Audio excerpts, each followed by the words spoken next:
Good evening, everyone. Welcome to our Kansas Alumni Homebuyer Workshop. My name is Jason Maida. I'm going to be your host for this evening and presenter. It's great to get a chance to get connected with everyone in tonight's class. We're going to get started in about a minute or two. I'm going to allow all of our guests that have signed up for tonight's class to be able to get into the session, and then we're going to get going. Just some kind of housekeeping or logistical things for tonight. This is a very interactive session, so we would encourage you, if you have questions during tonight's class, feel free to drop those in the Q&A, and I'll answer those as we kind of roll through tonight's content. Our class should run just about an hour, so we'll be kind of weaving in those questions as we go through tonight's class. But then we'll also have some time carved out later in tonight's class for some more discussion. As things come up through tonight's class, feel free to, if you want to drop those in the chat as well too. We're recording tonight's class, so we'll have all the material available tomorrow, including all of the presentation material that I'm going to share with you tonight. All right. So we're just a couple minutes past the hour, but as we get going, I always like to launch into these classes by kind of seeing where everybody's joining us from. We have alumni across the country, so it's always kind of cool to see where you're joining us from. So if you get a chance, just type in the chat where you're joining us from, and that would be kind of interesting to hear, because as we go into tonight's class, we're going to look at some market data. And some of that data may be appropriate for wherever you're thinking about buying or where you currently live. So just, if you get a chance, put that in the chat, and that'd be interesting to see where we're joining us from tonight. Okay.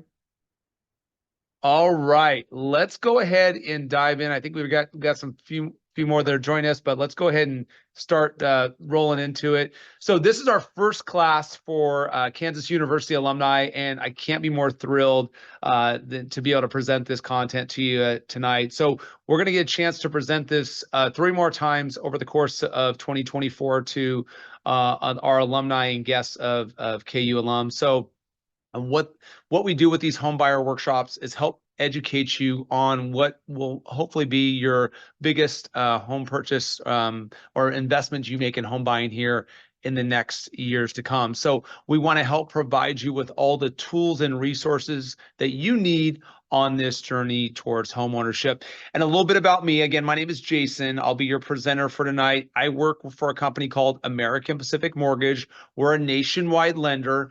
We lend in all states across the U.S. So I know everybody's kind of putting in the chat where they're joining us from.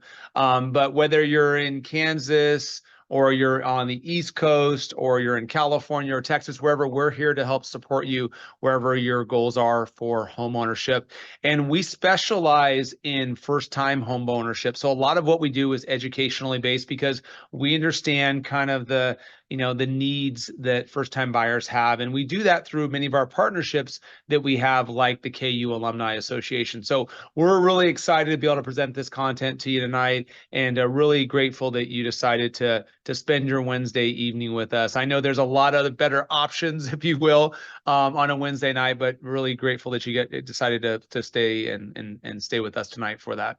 So here's our talking points for this evening. So we're going to spend some time looking at the housing market. We're going to kind of look more in the Kansas market. We're going to also look at what's going on with home prices, interest rates, spend some time looking at credit and how credit is going to impact your buying power, spend some time looking at student loans and the qualifying around that, and some of the documentation that we'll typically need.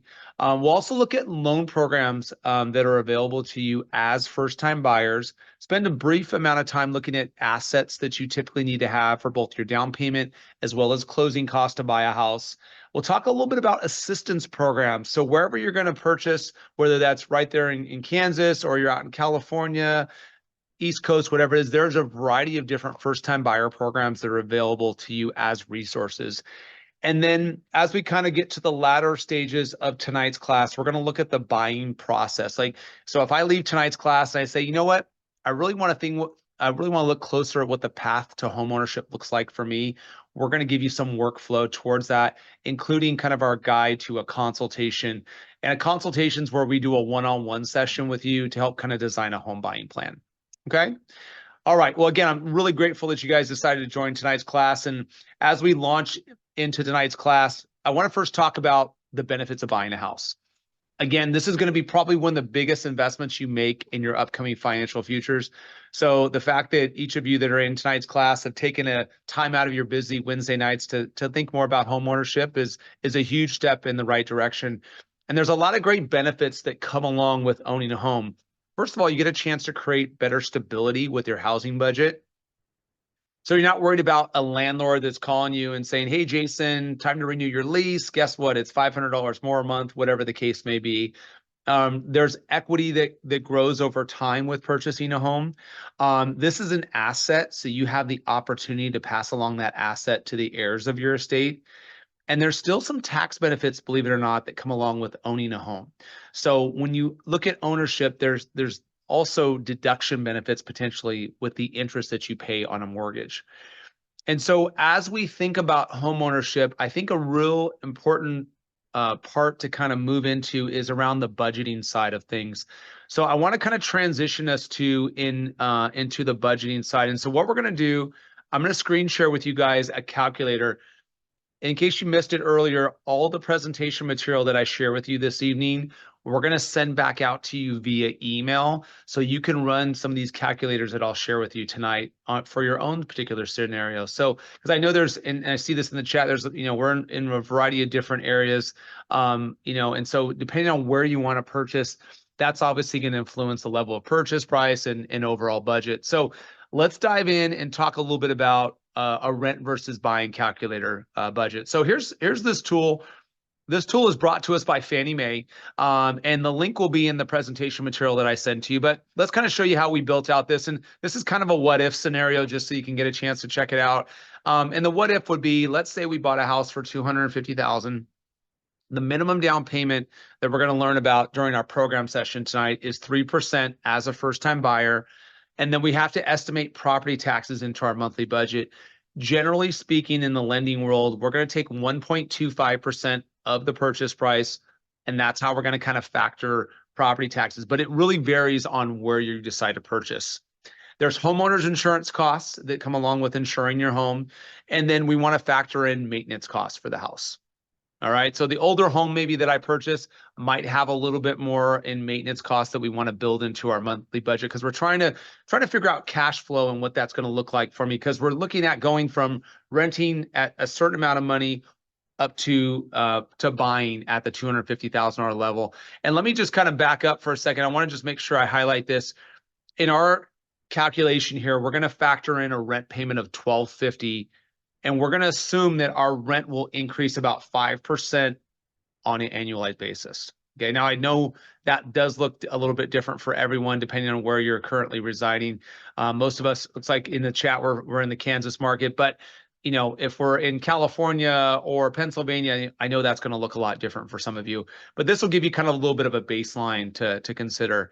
Now, from a loan information perspective, we're going to be looking at generally a 30-year fixed mortgage. Okay, so that'll be a 30-year fixed mortgage for most first-time buyers. Now, you're going to learn a little bit more about terms of loans in just a second, but there's 15-year loans, 20, 30-year loans. There's a variety of different options there.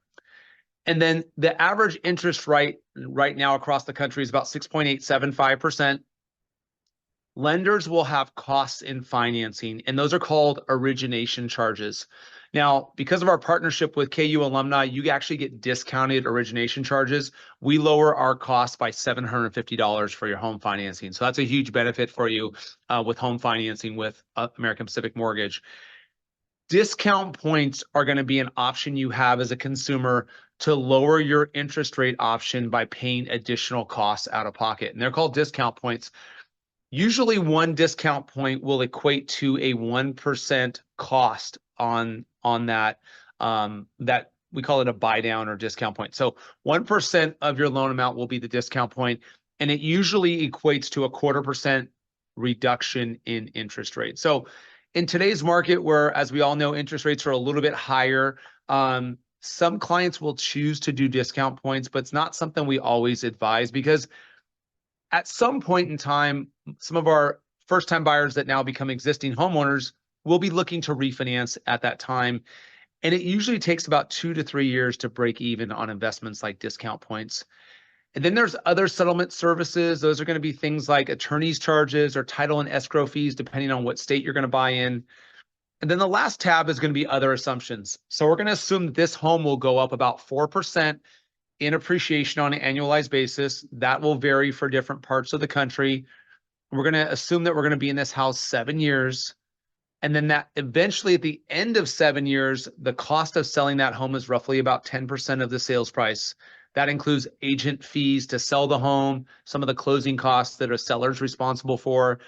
And then we have state and federal taxes as well as the savings rate. So ultimately what this calculation comes back to us is it first of all kind of puts side by side our payment differential, which is, going from a $1,200 estimated rent payment, we'll have to increase that to about $2,200 a month from a mortgage perspective. But the upside for us, the opportunity cost, if you will, is about $26,000 over the course of 7 years if I decide to buy versus renting. Now, we understand everybody's situation is going to look a little bit different. So if I'm paying a higher level of rent, or I'm looking to purchase a much more expensive home, we know those numbers will look a little bit different. But this gives you a little bit of kind of an idea of what we should be thinking about as we're looking at different budgeting tools, if you will, and really budgeting goals for that matter in terms of home ownership. Okay, so that's our rent versus buying calculator. And I think that'll be a really helpful resource for you to help you on this path towards home ownership. Now, one of the things we do in a consultation with you is we actually walk you through budgeting, because ultimately, as we build homeownership scenarios for our clients, there's two big goals for us with homeownership. One is we want this to be an affordable opportunity for you.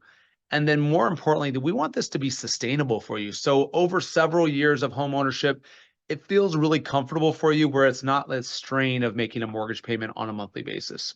Okay. And I really think that budgeting exercise will help you along with that. Now, let's talk a little bit about the housing market, specific to the Kansas housing market. And the market right now is a little bit in the seasonality, the winter season. I know the weather hasn't started to warm up quite yet, right? But generally speaking, we have our seasonality in the housing market, and that's not just in the Kansas market, but it's all across the country. Usually the spring and summer months are the busiest months of the year for homeownership. So right now it's a little bit of a stagnant market, but it should start to pick up, especially as we get more what we call inventory on the market. So more options for our buyers. You can see as we look at, our slide here, the housing market has kind of dipped a little bit with a median sales price of about 243. But I do think that's kind of more of the seasonality in the market.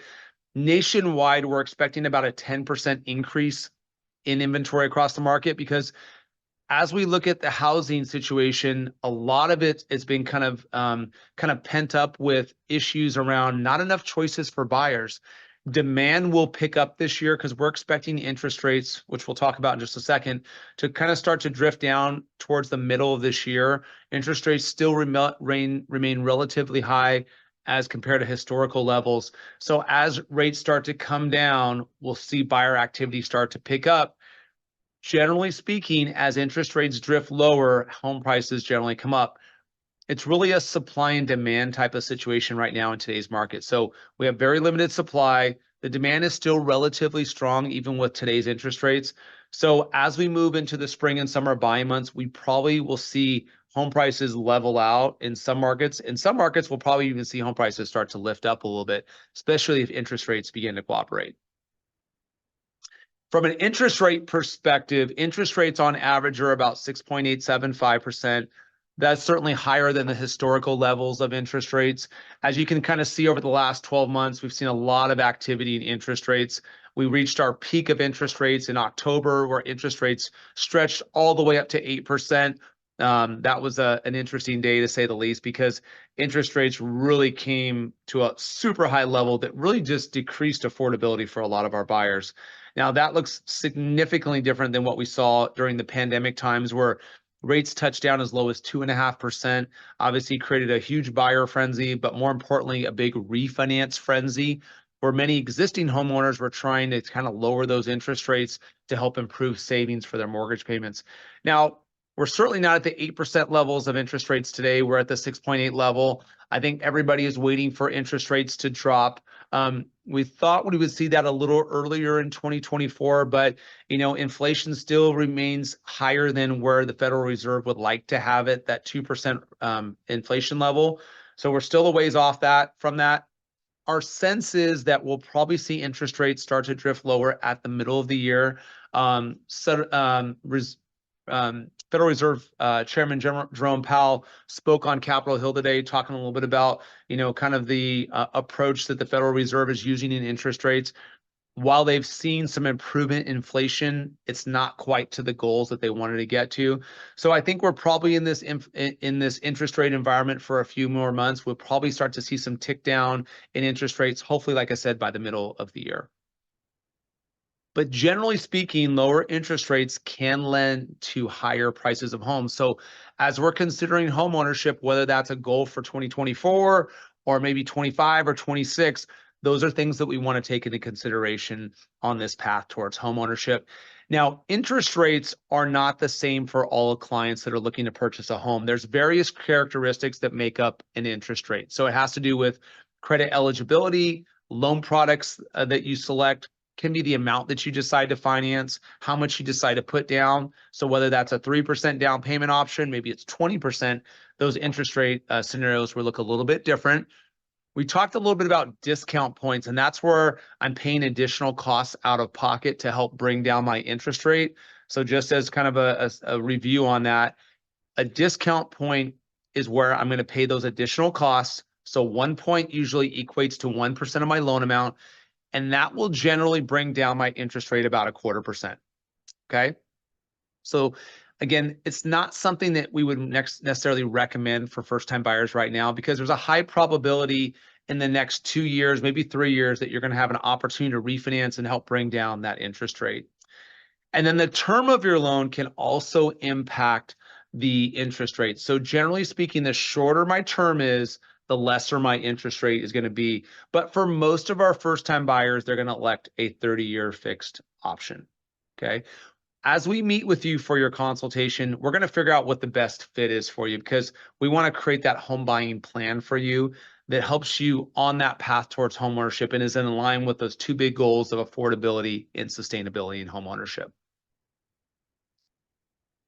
All right, we're going to jump into credit in just a second, but before I do, I just want to see, do we have any questions from the audience so far?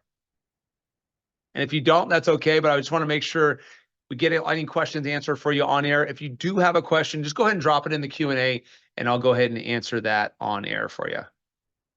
All right, I think we're good so far, so we'll keep it moving then. Let's talk a little bit about credit. And every loan program has a minimum credit score requirement. As you can see on screen, for the FHA loan, minimum credit score of 580. Conventional loans are 620, and some of the government insured loans, like the veterans loan product called VA loan, or a USDA loan, it's a minimum credit score of 620. Now, many of you that are joining tonight's class have really good visibility to your credit scores. You're seeing, inquiries that come on, new accounts that go online, and that's wonderful. There are 3 different credit score models to home buying, or to credit scoring. There's a credit card model, there's an auto model for financing, and then the mortgage model. For many of you that are using monitoring tools, you probably have the credit card model, which is offered through like Credit Karma, as well as some of the credit agencies. This look on screen of the score calculation, that's what the mortgage model looks like. So 15% is going to be how long have I had credit. So the more mature my credit file is, the higher my credit score could potentially be. 20% is going to be how much credit am I trying to put into use, new accounts I'm opening, but also new inquiries that I'm making on my credit. And those are going to be hard inquiries. A hard inquiry is going to have an impact to your score, especially in the most recent 12 to 18 months. And from our perspective, when you start our consultative process, we only start with a soft credit check. And that's really important, because with first-time home buyers, we don't know when we're going to purchase, right? It could be this year, could be next year. And so we don't want to impact your score. And so that's why with our team, we always start with that soft credit check first. But the inquiries that are hard inquiries and new accounts will be 20% of your overall credit rating. 30% is going to be utilization of credit. We're looking specifically at revolving debts, credit cards, personal lines of credit, overdraft protection, stuff like that. The revolving utilization is going to have a 30% impact to your score. So how we look at that is that, let's say we have $10,000 in revolving limits, right? But our balances are $5,000. That means I'm at 50% utilization of credit. Now, ideally, in the perfect world, we want to be at 10% utilization or lower. Now, I understand we're still kind of coming out of the holidays a little bit. We might have higher credit card balances to start the new year. But if we're running at, let's say, 80 or 90% utilization, our first goal will be try to get that level down to maybe 50% utilization to try to improve the credit score, and then eventually make our way to 10% utilization. Now, the highest credit score you can have is 850, and that's generally for clients that have super low utilization and have really long established credit history. Now, let me give you a tip on how to better manage utilization of credit. So as kind of a homework assignment tonight, if you will, take a look at your billing cycle date on one of your credit cards, as well as your due date. Now, many of you may be in the practice of just paying off or paying down your credit cards on your due date. Certainly nothing wrong with that. But if you want to better manage utilization, try to pay down those credit balances or pay them off before the end of your billing cycle date. And here's why that's important, is because the billing cycle date is the date when the credit card issuer sends all the data out to the credit card agencies or the credit agencies. And at times, you might have an kind of an artificially higher utilization level because you've paid off that credit card on your due date versus paying it down before the end of the billing cycle date. So this is just a way that you can help better improve utilization of credit. The last component to the credit score is going to be payment history. So that's simply put, how am I paying my credit card and installment debts on a monthly basis? If I do have late payments, they're rated as 30-day lates, 60-day lates, and 90-day lates. Those challenging events that I've had, like late payments, they're going to be most impactful to me in the most recent 12 to 24 months from the date of the event. Okay, so that's kind of how the weighting looks like for score calculation. Now, other things that you want to take into consideration, major events like a bankruptcy or a short sale or maybe a foreclosure, those are going to last a little bit longer on the credit bureau, but in the most recent 12 to 24 months from the date of the event, that's going to have the biggest impact to your score. Now, you're going to see in just a second how long those challenges can stay on your credit report, but like I said, the most recent 12 to 24 months really hurts the score the most. We talked a little bit about credit limit ratios or utilization. Account closure is around the 15% length of credit. And what we're looking at there with account closure is that if I close out a revolving account, what happens with that is it basically pulls away all of my great history I've had with a credit account. So here's what I mean by that. If I had an American Express account for 10 years, right? I go to close out that account. Well, what happens is it strips away all the great history and the credit limit that I had available with Amex if I decide to close out that account. So be really aware of that before you decide to make those moves, because that could, lower your credit score.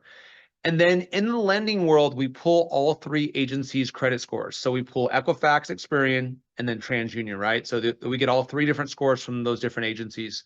We always take the middle score of all three reporting. So what that looks like is if my top score is 760, my middle score is 740, my lowest score is 720, we're going to take the 740 from a qualifying perspective. Now, if I'm looking to apply with my partner's scores are 720, 700, and 680. Now the lowest middle score between the two of us is 700. So that's what we would use from a qualifying perspective. And that's really important to understand because that could impact your interest rate, maybe your product offering, and even your mortgage insurance. So we really want to be mindful of that as we're looking at our application, and we'll certainly help you through that as part of your consultation. I shared with you earlier that we have a matrix in terms of credit and how long maybe past events will be on your credit file. This is what that looks like. Those hard inquiries that can be prevalent for some of our clients, they're going to be there for 2 years, but it's the most recent 6 to 12 months that they're really going to impact your score. So, the takeaway from inquiries is that we just want to limit the activity level of inquiries. Now, there is a rule in place that accounts for mortgage financing as well as auto financing. And that states is that if you make a hard inquiry with a mortgage lender, you have a 30-day window of time to shop around with as many lenders as you so choose to. So day one starts from the date of the first inquiry, and then you have a 30 days to go shop for your financing options. Again, for our process here with American Pacific Mortgage, we only start with a soft credit check because we really want to give you that flexibility in terms of your timeline. Student loans are something that comes up in the conversations with clients. And, I know there's a new wave of forgiveness of student loan debt, or federal student loan debt, which is awesome for our clients. But not everybody's in that position, or the forgiveness of debt has not been processed yet. So if that's the case in either scenario, we're still going to have to count minimum payments in qualifying with student loan debt. Now, many of our clients have income-based repayment amounts, which will generally be the lowest payment option. But if you're currently in deferment because you're back in school, or if you're in forbearance because of your payment arrangement, we still have to count a minimum payment in terms of the qualifying. So ideally, we would have income-based repayment. But if you're not in one of those payment arrangements, then for a conventional loan, we always use 1% of the aggregate balances to qualify the monthly payment, or for an FHA loan, 0.5% of the aggregate balances. So we have a scenario on screen here, which is if I took $75,000 in student loan debt and I had an IBR payment of $250, that's what we can use for qualifying purposes. Even if it was a zero payment, we can still use that for qualifying. But to my point earlier, if we had $75,000 in debt, we had an FHA loan, then that payment we're going to use is $375 versus a conventional loan, we'd use $750 because that would be the 1% of the total balances. Again, if you're back in school or you're in forbearance, there's still a minimum payment we use for qualifying purposes, and we'll certainly help you through that. But that's just something to kind of be aware of when it comes to student loan debt. Now, there's a variety of different loan programs that are available to us as buyers, right? And these are 5 of the core programs that we offer to clients. There's a plethora of programs out there, but in our classes that we teach throughout the year, we like to kind of spotlight these 5. And I'm going to give you right now some of the characteristics of each one of these programs, many of which you've heard about before, right? And the first one is the conventional loan product, and that accounts for about 70% of all home purchase across the U.S. For a first-time buyer, it allows you to put as little as 3% down, all the way up to an amount financed of $766,550. Now, I know that's probably a lot higher than many of us might be looking to purchase on today's call, but that is what we call as the conforming limit for Fannie Mae and Freddie Mac. So we can put down as little as 3% up to that limit. Now, if we have some of our guests tonight attending from higher cost of living markets, like let's say you're in New York, right? New York has high cost of living where you can take your first mortgage amount all the way up to $1.149 million. Now that down payment does elevate to 5%, but because it's considered high cost of living, you get a little bit more kind of bandwidth, so to speak, from a amount finance perspective. Minimum credit score on a conventional loan is 620, so just something to kind of keep in mind. Conventional loans, as compared to the FHA product, will not have as much flexibility when it comes to maybe past events on our credit report. And FHA is not a product that's designed just for first-time buyers. That's a big misconception out there in the market.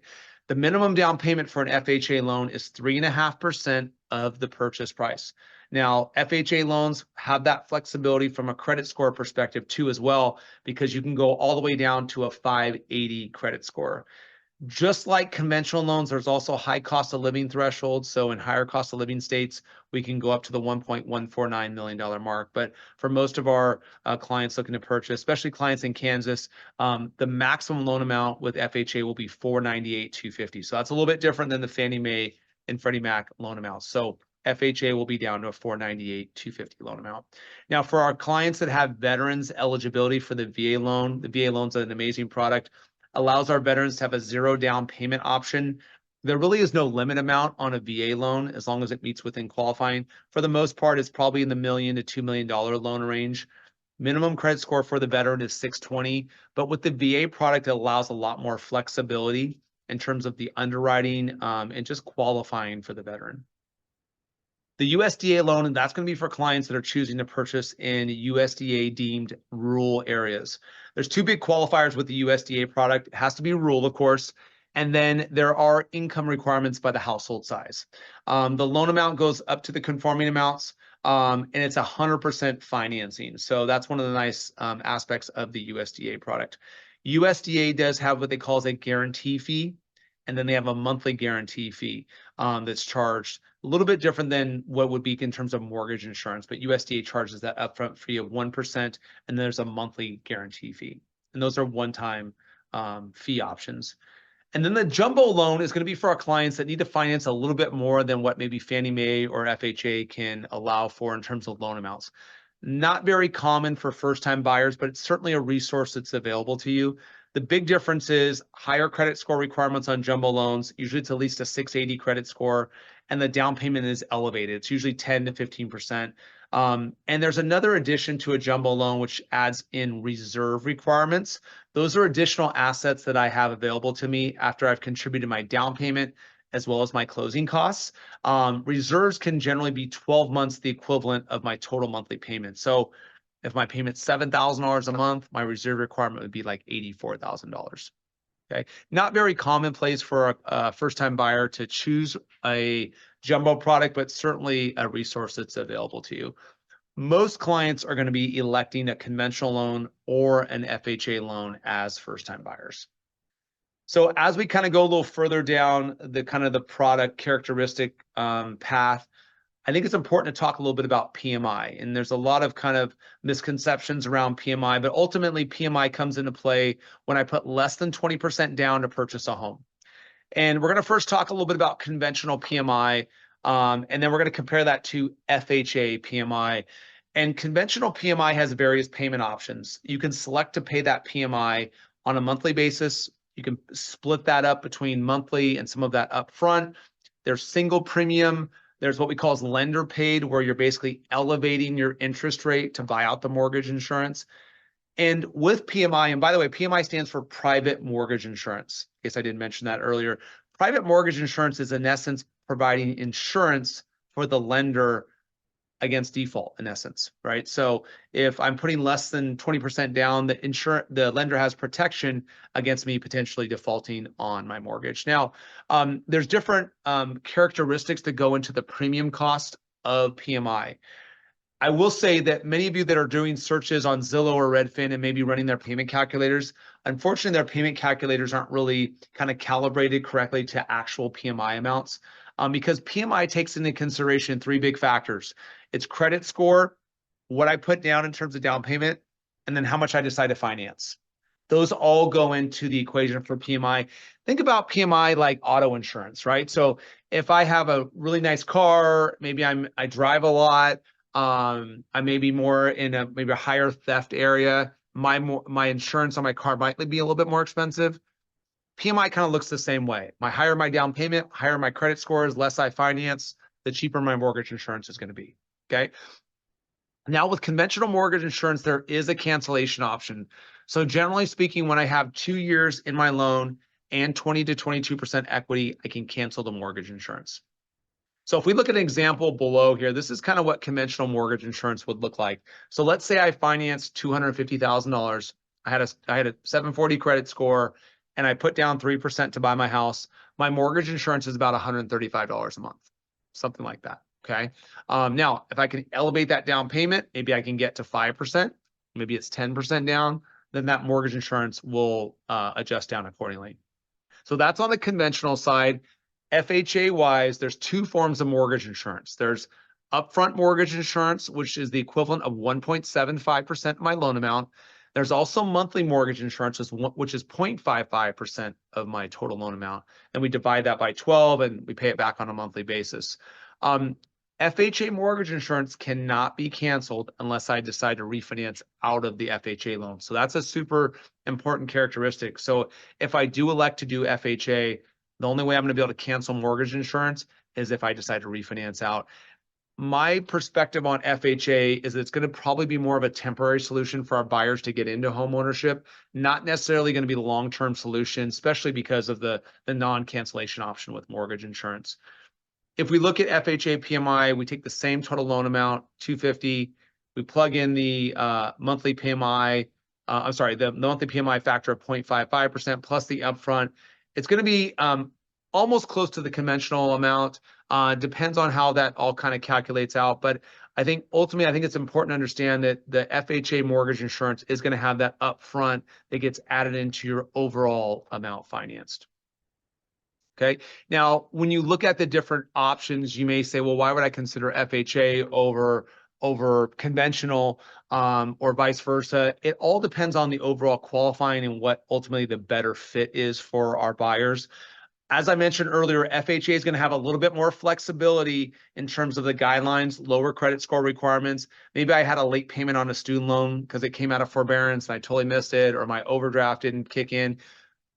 Late payments may show up, and FHA will have that flexibility, but with conventional product, it just wouldn't have that leniency, especially if we have late payments in the last 12 to 24 months.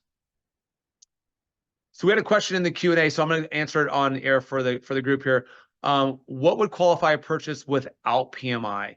So if you want to purchase without PMI altogether, it would be a 20% minimum down payment. Okay, so that's for the conventional loan. Now, FHA, regardless if I put down 20% or if I put down the minimum of 3.5%, mortgage insurance and the upfront mortgage insurance is required. Okay, great question there. Let's talk a little bit about qualifying income, and I want to first kind of go through some of the typical items that we'll request from you if you decide to go on this path towards homeownership. Generally, we're going to ask for the last couple of years of taxes and W-2s, your recent 30 days of pay stubs, and then we'll verify some asset information, which we'll talk a little bit about in just a minute. Now, if you're self-employed, we're definitely going to need the last 2 years of taxes. Self-employed individuals have to be in business for at least 2 years, and there can be some other documents that we're going to ask for from the client if you are self-employed. Things like profit and loss statements, maybe a balance sheet, things of that nature. Now, there is kind of a misconception around employment history when it comes to qualifying for a mortgage. Many clients that come to me for consultation believe that they need 2 years employment status, basically being on their job for 2 years, which is really not the case.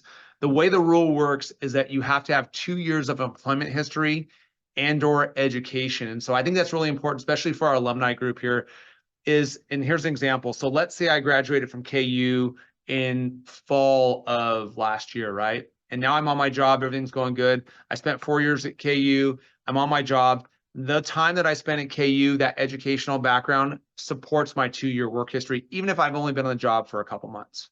Okay. Now, where that 2-year requirement can get a little more trickier is that if I have dual employment, and that means if I'm working for 2 employers.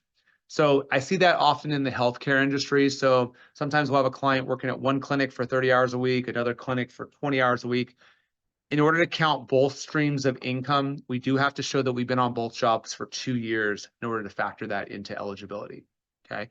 But the 2-year requirement is really designed to show a track record of employment history, not necessarily on the job. In fact, in some cases, you can be transferring jobs. So let's say I have a job that I've been on for 6 months. I got an opportunity to take on a new job. I get an executed offer letter from my prospective employer.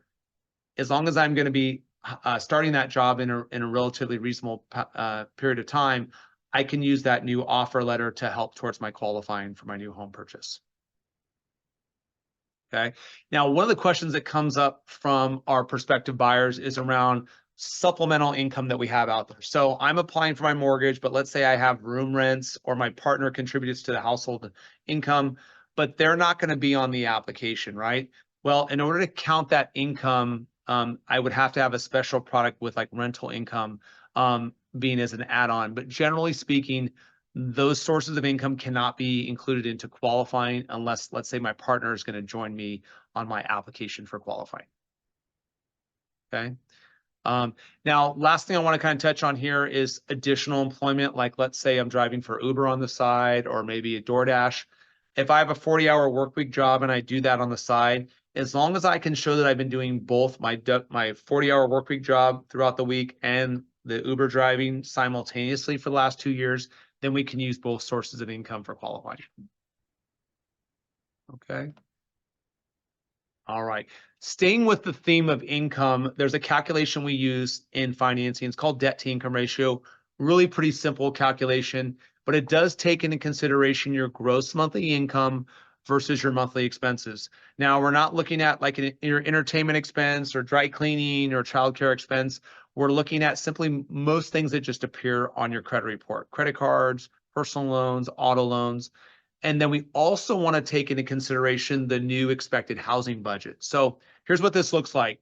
We take the principal and interest of your new mortgage, the property taxes for your new house, expected homeowners insurance, along with the PMI, if we put less than 20% down, so the private mortgage insurance, plus the HOA expense. So in our scenario here, we have a $2,500 a month budget for our house. And if my other debts are $500 a month, that now I have $3,000 in expenses. And if I'm making $8,500 a month, that means my debt to income ratio is 35.29%. Now, as a lender, we can go up as high as 45 and 50% debt to income ratios. The question I get often from our prospective buyers is, well, what's a good debt to income ratio? Most of our buyers feel really comfortable around 33 to 36% debt to income ratio. I met with a couple earlier today. They felt more comfortable around 30%. Some clients feel more comfortable around 45 because they're in a high cost of living area. So everybody's situation's a little bit different. As we walk you through the process of homeownership during your consultation, we'll kind of talk through what a reasonable debt to income ratio might look like for you. But again, two big goals for us with homeownership is affordability. It's also being a sustainable option for you. So we obviously want to keep that in mind as we build your home buying plan. The last stop we want to kind of talk through in tonight's class before we get into the process is down payment and savings for homeownership.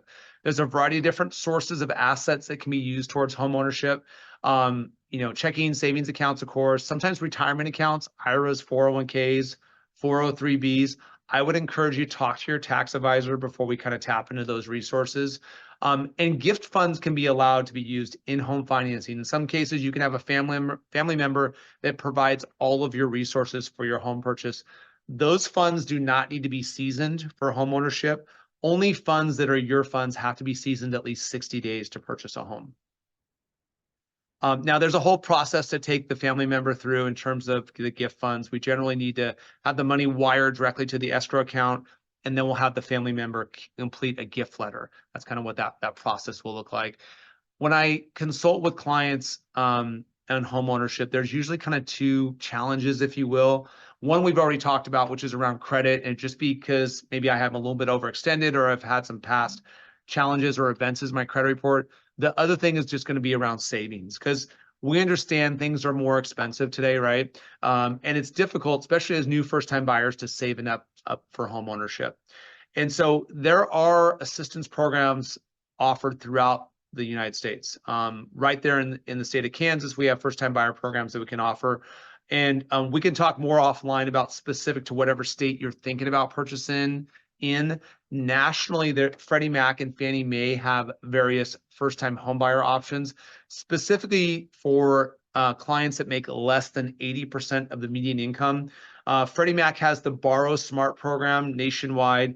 It gives back to the first-time buyer anywhere between $500 to $1,500 if they meet that 80% below median income threshold, and allows them basically to create lower cost structure for first-time homeownership. But there are first-time buyer resources spread out across the country. So whatever state you're looking in, we can help be a partner for you in seeking out those options. A lot of those assistance programs will help provide resources to cover the minimum down payment for a conventional or an FHA loan and support around closing costs. Usually when you're purchasing a home, you're gonna have to save up for not just the assets for down payment, but there's also closing costs. So those are things that we want to consider in our home buying plan. Now, the steps in homeownership look a little bit like this, and I'm going to walk you through the milestones. So as you're leaving tonight's class and you're thinking, gosh, I think I want this to be a goal for myself this year or maybe in the years beyond, we want to kind of know what comes next, right? Well, after leaving tonight's class and you want to maybe get connected with us, we'd encourage you to do a free consultation with us. And that allows us to put that roadmap together for you. Now, the output of a consultation will be to be pre-approved. And pre-approval means that I'm now eligible for my financing. The pre-approval is a certificate that we provide to you that you can present to a seller for the offer on a home. That pre-approval is usually good for 60 days, but it can always be recertified throughout the year. So a lot of our buyers, it takes 6 to 12 months to find the right house. So we can easily recertify that pre-approval at any time. The pre-approval really is just a baseline for your financing and then be able to launch you into the home search confidently. So you can start doing your Zillow or your Redfin searches and know that this is within your price range. Because a lot of clients will come to me and say, Jason, I love this house for $300,000. But then when we run kind of the math behind it, it might be a little outside their budget. So that's why that consultation and pre-approval is so important. Now, step 2 is going to be house hunting. That's generally the kind of the most enjoyable part of this process, because now you get a chance to go from online search to like in-person search. We would encourage you get connected with a realtor in your area. We have a network of preferred realtors across the country that we can connect you with. But a realtor should be an expert in the market and help you with negotiating the contract, but also finding the right house that kind of meets all the characteristics that you're looking for in a neighborhood or just a community in general. The pre-approval can be always adjusted to match your offer price, because you may get pre-approved for $250,000, but you fall in love with the house for $225,000. Totally okay. We can always adjust that pre-approval to match the offer price. Now, let's kind of fast forward a little bit. Let's say I find a house that I like, I make an offer, and it may take 1 or 2 offers or 3 offers, but let's say the first offer I make, seller accepts the offer, right? Now we're going to move to the next milestone. That's called entering escrow, or step 3 in the process. When that happens, the seller has accepted my offer and we start the escrow time period. Generally speaking, that process from acceptance of offer to when I get the keys to my house, it's usually 30 days. In some states, we can shrink that down to as low as 14 days to be really super competitive, but the rule of thumb across the country is usually 30 days. Now, within 2 to 3 days of that accepted offer, you're going to be required to make what we call as an earnest money deposit. That's usually 1 to 2% of your purchase price. It gets invested into the transaction as kind of a good faith deposit. Now, those funds will get counted towards your total out-of-pocket expense, but you will be expected to kind of make that initial deposit. Now, within less than 24 hours from your acceptance of offer, you're going to get a call from me congratulating you on your accepted offer and let you know a little bit about next steps, and then to schedule you for your follow-up video consultation, because that's where you and I get a chance to make sure that this is the right fit with house. The numbers look right. You feel like your cash out of pocket looks good. The monthly payment is in line with what we expected. So all those important things will come in that consultation. And then within 72 hours of your accepted offer, we send your disclosures out to you that lines up with the conversation that we had from your follow-up session. We also order the appraisal. We order the realtor will order inspections on your house. We'll be working towards the loan approval in this process. I mentioned to you a little bit more about the earnest money deposit. It's again 1 to 2% of your purchase price. It's a good faith deposit that you make towards your home purchase. Generally, that deposit will be protected by what we call is a contingency period. And the contingency allows you to do your homework on the property. You're doing your due diligence. You'll get the house appraised because we want the house to be worth what you're buying it for. We want to get inspections done, which your realtor will orchestrate. And finally, we want to get your loan approved, right? We want to make sure that this is the total right fit for you. That contingency period is usually in the first 17 days of your contract period. Now, at step 4, after we've met with you and we've gotten the appraisal together, we're going to be working on the process to submit to underwriting, which includes verifying your employment, your assets. We'll have your interest rate locked in for your loan program, and then we'll make that submission to the underwriting team. An underwriter will review everything, issue the loan approval at step 5. That also takes you to the end of your contingency period. So if your appraisal checks out, the inspections look good, and we have your loan approved, then we would give the okay for the contingency removal. That kind of gives the indication to the seller that you're okay with all of your investigative work and you're ready to move to the closing phase of the process. At step 5, we also issue to you a final closing disclosure, which gives you a 3-day cooling off period before we get to the very final milestone, which is called closing your loan. And depending on what state you're going to buy in, it's going to usually include an escrow officer, title officer, maybe an attorney. You're going to sign final documents in person at that stage in the process. Everything up to step 6 is all done electronically, but step 6 is where we have to do things in person with a public notary or attorney. And then at that step in the process, that's when I'll be contributing my final funds to the purchase of my home. Whatever remaining amount is out of pocket. As a lender, we'll do one final audit of the financing to make sure all the signatures are correct, everything passes the compliance checks. Once that does, we'll wire in the funds for the financing side, if you've elected any assistance programs, we have that responsibility as well. Those funds will be balanced out with the escrow or attorney's office, and then documents get recorded with a county recorder's office to transfer ownership to you. Generally, that deed is called a grant deed, and then they record a deed of trust, which is your agreement to repay the loan. And so once we get confirmation of those documents getting recorded, then you become the official owner of the home. That's like the best day, because now we get a chance to celebrate with you. I get a chance to make one of those calls almost every day to homeowners across the country to celebrate with you, because it's a big deal, right? It's going to be one of the biggest upcoming purchases you make in your financial futures. So we want to celebrate with you. And so that's where we get to, is the very finish line is step 6. And again, huge celebration for you. And, as you're leaving tonight's class and you're thinking, hey, I think I want to know more about my options and I'm kind of ready to move forward, we'd encourage you to get connected with us for one of those free consultations. It's a real simple 30-minute video session with me. And we're going to design a home buying plan for you. It does start with an online application. So you'll start with that. You will then upload proof of your income and assets. And then you'll use our scheduling system to book a time that really works good for you and your schedule. Again, those are 30-minute sessions for you. And I think it's a really good investment to help build goals and objectives for homeownership.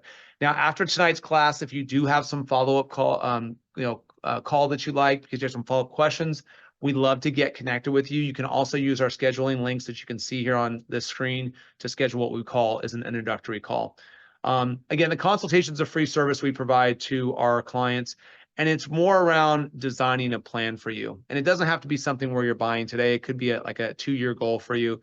But we're going to look at that plan of homeownership around affordability and budgeting, location of where I want to buy, talk a little bit about credit and maybe some improvement opportunities. Just map out a full-scale plan for homeownership.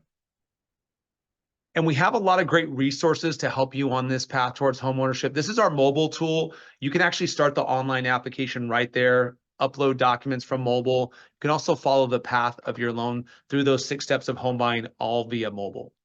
Okay. You're joining tonight's class because of our KU alumni partnership, which again, this is our first class of many.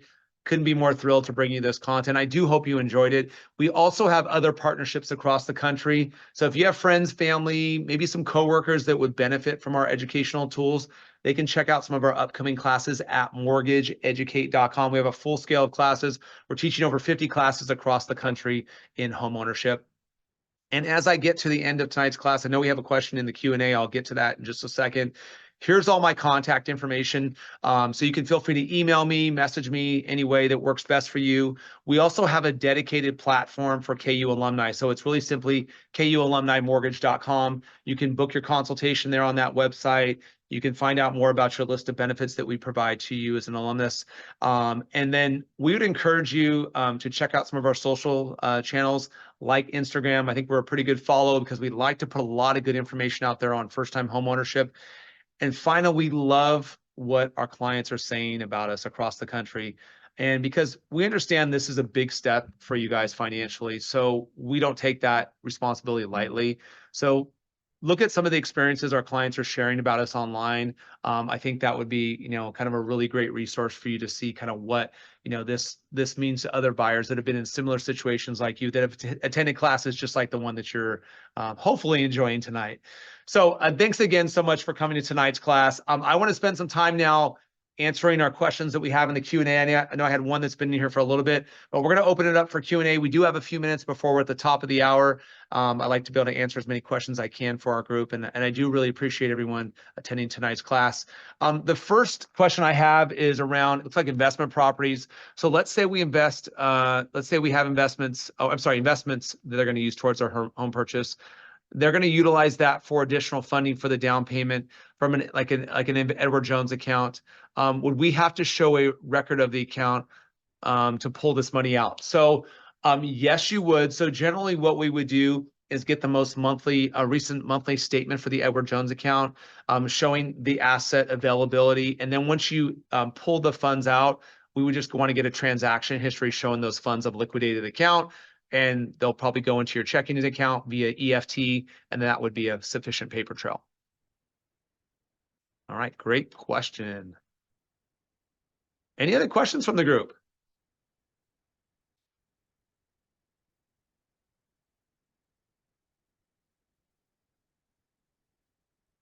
Okay, another follow-up question was construction loans and then rolling to roll into a permanent mortgage.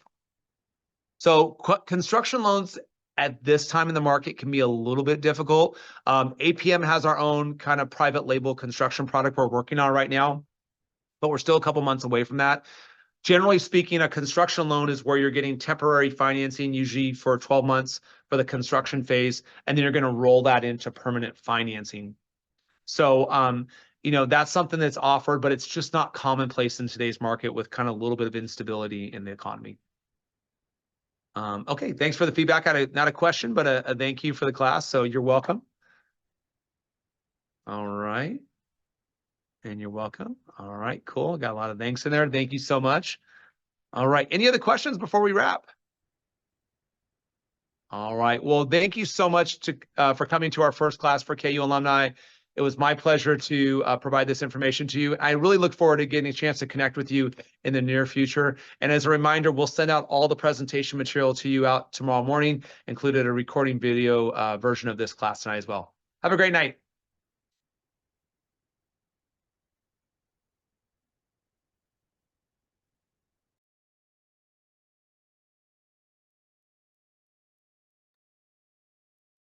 Good evening, everyone. Welcome to our Kansas Alumni Homebuyer Workshop. My name is Jason Maida.